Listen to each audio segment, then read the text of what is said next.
Oke, jadi ceritanya di video kali ini gue pengen ngebuat suasana video yang rada sedikit berbeda. Ya gue ada di studio gue khusus bongkar-bongkaran. Biasanya kan gue kalau ngebahas gadget ya kan cuk, gue tuh ngebahasnya itu di ya yang meja abu-abu gitu. Kali ini meja berantakan, ya udahlah ya, lanjut lah ya. Tapi oh ya, buat lu yang salah fokus sama ini nih tuh ada ban mobil truk nih. Anjay. Mungkin lo belum nonton kali.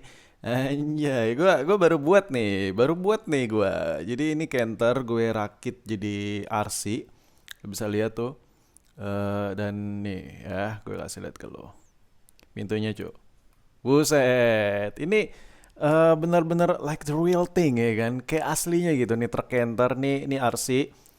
Video penyiksaannya gue belum buat sih, tapi ya overall ya baru video perakitannya aja. Proses perakitannya si RC Canter ini, buat lo yang belum nonton atau lo pengen nonton nih si video Canter ini, linknya gue taruh ada di deskripsi di bawah video ini, buat link biar bisa nonton si Canter ini. Ya promosi sedikit lah ya di channel kedua gue. Oke, jadi di video kali ini gue pengen ngebahas. Iya, ini salah satu konten gak ngotak sih. Ya, seperti yang lu lihat nih ada dua kimak putih. iPod versus iPhone. Tapi yang gue versusin adalah iPhone bypass. Jadi anjay lah, pokoknya gue yakin lah ini adalah eh, pilihan terberat ya kan buat lo yang pengidam-pengidam bypass ya kan, pengidam bypass anjay ada semut ya, bodo amat lah. Buat lo yang pengidam bypass terus atau lo kayak pusing gitu, gua pilih iPhone bypass atau iPod nih.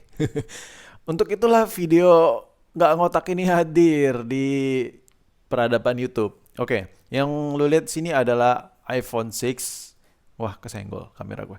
Ini iPhone 6 bypass, ini dengan memori internal 128 GB. Dan si iPhone bypass ini gue udah bahas video reviewnya, cukup detail gue buat. Ya lo obrak-abrik lah, video-video di channel ini masih ada kok, nggak terlalu jauh gitu videonya. Buat lo yang pengen nyari tahu detail mengenai iPhone bypass yang lagi gue pegang ini. Nah, dan di sebelah kanannya ada si kimak putih, ini adalah iPod Touch, dan ini juga udah gua review, udah cukup detail juga gue review. Jadi ya obrak-abrik aja lah video-video yang ada di channel ini. Nah, jadi eh perbedaannya apa sih? Oke, mungkin gue yakin sih dari lu semua tahu lah ya. Perbedaan antara iPod dan iPhone bebas tuh gue yakin sebagian dari lu udah pada tahu. Tapi di video ini gue coba jelasin dari segi market yang beredar yang ada di pasaran Indo pada saat ini. Market dalam artian itu ketika lu beli yang mayoritas stoknya rata-rata ya, rata-rata tidak semua. Rata-rata seperti yang lu dapetin ya bakal kayak yang apa yang gue omongin ini. Oke, ketika lu punya pilihan, ini menurut gue ini pilihan jahat sih. Soalnya gue baca dari beberapa komentar penonton-penonton gue di video, nggak apa-apa bang, beli iPhone bebas sesuai kebutuhan dia. It's okay lah, itu pilihan masing-masing. Tapi menurut gue ini tetap salah satu pilihan liar. Ketika lu beli iPhone bebas, yang banyak beredar di pasaran itu apa sih ciri-cirinya? Perbandingannya sama iPod Touch.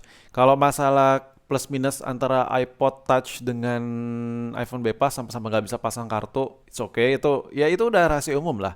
Meskipun bebas yang premium seluler sekarang sudah hadir. Jadi paling menonjol perbedaan antara iPod Touch dengan iPhone bebas ketika lo beli pada saat ini yang ada di market Indo pada saat ini itu adalah layar. Kalau lo beli iPhone bebas, itu mayoritas si pihak seller atau si pihak yang ngejual itu rata-rata LCD-nya itu sudah gantian. LCD-nya sudah gantian. Jadi totalitas lo beli HP biasanya sih dijual dengan HP chargeran sama kabel atau batangan. Nah, tapi kebanyakan yang beredar di Indo, di market Indo untuk iPhone bebas seperti ini, itu rata-rata yang LCD-nya itu udah KW. Kayak gue punya ini, kayak yang lo lihat ini adalah iPhone 6 bebas, LCD-nya KW banget. Tapi KW-nya masih enak sih dilihat, untung lah. Soalnya banyak yang KW-KW itu layarnya terlalu kuning, terlalu biru banget. Kalau ini masih soft, masih enak dilihat. Tapi intinya, rata-rata kebanyakan market iPhone bebas yang beredar di pasaran itu KW. Layarnya itu KW banget. Nah, layar KW ini apa sih kekurangannya? Kekurangannya biasanya sensitivitasnya kurang, kadang suka lari-lari kalau lo sambil ngecas. Dan brightness itu kayak kurang pekat ketika lo mainin di outdoor atau di cahaya yang cukup terang, di ruangan yang cahaya cukup terang. Jadi ya itu minus paling klisenya. Sedangkan kalau lo beli iPod Touch yang beredar di pasaran, ya kan, kalau lo kayak bingung gini, harganya kayak 11-12 gitu, kayak mirip-mirip sama iPod Touch. Kalau lo beli iPod Touch, kelebihan dibandingkan lo beli iPhone Bebas, ya kan, kelebihannya. Ini gue lagi bicarain kelebihan kekurangan dari sisi masing-masing ya kalau kita beli di market yang beredar. Kalau lo beli iPod Touch, itu kelebihannya adalah rata-rata ya, rata-rata LCD yang beredar di iPod Touch itu masih original. Lo bisa lihat, ini LCD masih original Apple. Ini gua deketin deh tuh anjay masih kinyis banget ya kan. Kinyis parah gitu. LCD-nya tuh masih nyaman banget dilihat tuh.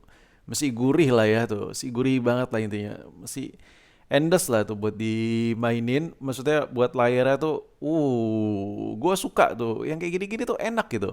Jadi layarnya tuh masih original banget. Kenapa ya layarnya masih original? Sedikit cerita, iPod Touch itu adalah salah satu device yang tidak sesering yang orang menggunakannya itu tidak sesering iPhone. Ya kan? iPhone itu karena saking seringnya digunakan jadi ada resiko kayak jatuh atau apalah jadi layarnya otomatis diganti. Itu yang pertama. Yang kedua, kenapa iPhone bebas itu layarnya udah gantian? Kenapa nggak iPod yang layarnya gantian? Yang pertama adalah layar iPhone itu sangat banget easy to replace. Jadi buat lu yang masih belum bisa bongkar atau lu nggak ngerti mesin HP, kalau lu lihat tutorial YouTube, lu pelajarin, lu lihat buat ngeganti LCD ini gampang banget, pakai banget. Itu yang pertama. Yang kedua adalah LCD-nya replacement ulangnya atau LCD gantiannya itu banyak dijual. Jadi kalau lu punya iPhone bebas, contoh. Ini gua menggambarkan kebanyakan stok yang ada bebas karena gua coba nyari-nyari rata-rata LCD KW. Setelah gua observasi gak tuh bahasa ya. Biasanya itu LCD-nya tuh masih original di HP-nya. Abis itu di bypass, gue nggak tahu lah ya, gue nggak usah cerita proses ini lock iCloud temu di jalan atau apalah. Kita singkirkan hal itu biar lebih simpel ceritanya. iPhone lock iCloud di bypass, setelah itu oh LCD-nya masih original nih. Yang ada di iPhone masih original. Biar cuan, ini kita ganti aja baru kita jual. Nah itu cuan banget men. Misalnya dia beli iPhone, ini misal ya, beli iPhone bebas itu harganya 100 ribu. Misalnya beli iPhone lock iCloud 100 ribu atau nemu di jalan atau apalah. Taruhlah dia beli iPhone 6 bebas, iPhone 6 lock iCloud 100 ribu ya kan. Habis itu di bebas, ya kan, bebas sendiri ataupun dia pakai jasa lagi. Dan taruhlah dia pakai jasa lagi, taruhlah jasa bebasnya 100 ribu. Jadi 200 ribu nih modalnya buat ngejual si iPhone 6 ini. And then waktu dia ngelihat, wah masih ini nih, masih ada yang bisa dicuanin lagi. Wah LCD-nya original nih. Dia ambil LCD ori ini, taruhlah dijual 300 ribu. Dia beli LCD KW 150. Jadi dia ada space lebih, uang tambahan 150 ribu. Dari LCD-nya aja dia bisa untung 150 ribuan. Ini umpama. Kalau harga aslinya itu bervariatif tergantung seller dan tergantung dia jualnya berapa. Ini masih umpama aja. Nah, kenapa dia bisa melakukan itu? Karena LCD-nya tuh gampang dicari. Yang jual spare part iPhone ini banyak, LCD KW-KW banyak banget beredar. Jadi sangat gampang sekali ngerubahnya. Sedangkan peminat LCD original copotan untuk iPhone, unit iPhone tuh banyak. Jadi ngejual LCD original tuh gampang banget dan cepat.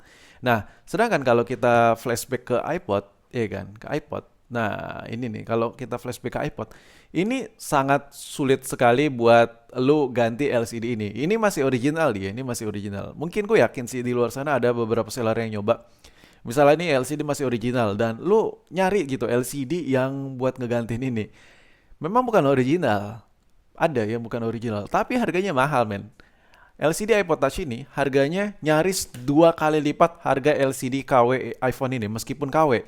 Jadi harga LCD KW iPod Touch tetap 2 kali harga LCD KW si iPhone 6 hampir.